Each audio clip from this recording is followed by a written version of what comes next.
সমগ্র বাংলাদেশে 14টি জায়গায় বা 14টি উপজেলায় এই কাজ শুরু হয়েছে। এর ভেতরে এই মুহূর্তে প্রায় 37,000 নারী অংশগ্রহণ করছেন।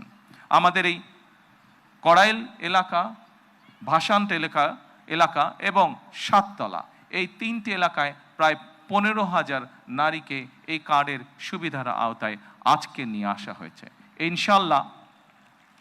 ইনশাল্লাহ আমি দৃঢ়ভাবে বিশ্বাস করি আমার সরকার পর্যায়ক্রমিকভাবে বাংলাদেশে যে 4 কোটি পরিবার রয়েছে, সেই 4 কোটি পরিবারের যারা নারী প্রধান, তাদের কাছে আগামী 5 বছরের মধ্যে ইনশাল্লাহ পর্যায়ক্রমিকভাবে সকলের কাছে আমরা এই ফ্যামিলি কার্ড নিয়ে যেতে সক্ষম হব ইনশাল্লাহ।